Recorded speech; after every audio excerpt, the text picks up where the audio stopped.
ગઈ તારીખ 12/8/25ના રોજ તાલાળા પોલીસ સ્ટેશન વિસ્તારમાં એક ક્રિષ્ના ફાર્મ હાઉસ આવેલું છે। એ ક્રિષ્ના ફાર્મ હાઉસમાં ધ્રુવરાજસિંહ રામચંદ્રસિંહ ચૌહાણ, તેના ડ્રાઈવર તરંગ અને એના કુટુંબી ભાઈ રાજેન્દ્રસિંહ આ લોકો ત્યાં રોકાયેલા હતા। અને એ લોકો ગઈકાલે આશરે 11:30ની આસપાસ સોમનાથ મંદિર દર્શન કરવા માટે જવા માટે નીકળ્યા। એટલે એ લોકો ચિત્રોડ ફાટક તરફ આગળ વધી રહ્યા હતા।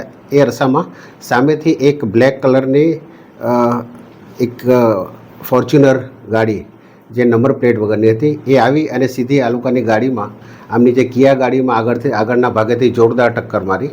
તેમજ આ ટક્કર વાગતા આજે ધ્રુવરાજસિંહ છે પોતે જ ગાડી ચલાવતા હતા, એમણે એનાથી બચવા માટે ગાડી પાછળ લીધી તો પાછળથી એક ક્રેટા બ્લેક કલરની હતી, એણે પણ પાછળથી ટક્કર મારી।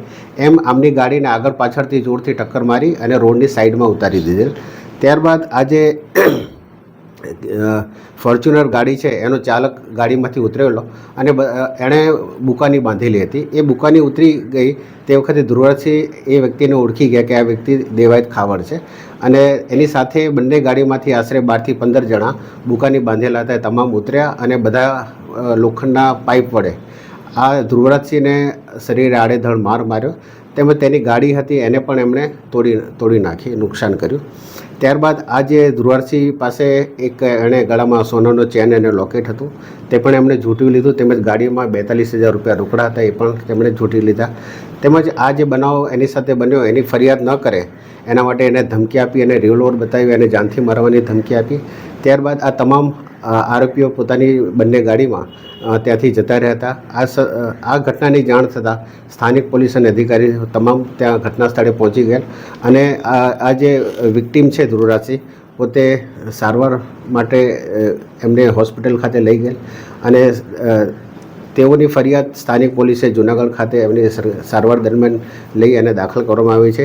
જે ફરિયાદ તાલાળા પોલીસ સ્ટેશન ખાતે BNSની જુદી જુદી કલમો હેઠળ દાખલ કરવામાં આવી છે, જેમાં BNSની કલમ 109, 311, 189(2), 191(2), 191(3), 190 તેમજ આર્મ્સ એક્ટ મુજબ પણ એમના વિરુદ્ધમાં ગુનો દાખલ કરવામાં આવ્યો છે। હાલમાં દેવાયત ખાવડ અને એમની સાથેના કુલ 12 થી 15 જણા જે ઈસમો છે તેના વિરુદ્ધમાં તાલાળા પોલીસ સ્ટેશનમાં ગુનો દાખલ કરવામાં આવ્યો છે। આ જે આરોપીઓ નાસી ગયેલ છે એની શોધખોળ હાલ ચાલુ છે, જેની શોધખોળ અને ધરપકડ માટે હાલમાં LCBની, SOGની તથા સ્થાનિક પોલીસની અલગ અલગ ટીમો કાર્યરત છે। તેમજ જુદા જુદા CCTVના આધારે તેમજ ટેકનિકલ સર્વેલન્સ તેમજ હ્યુમન ઇન્ટેલિજન્સના આધારે હાલ આરોપીની શોધખોળ ચાલુ છે। આ ગુનાની તપાસ હાલ તાલાળા PI ચલાવી રહેલ છે।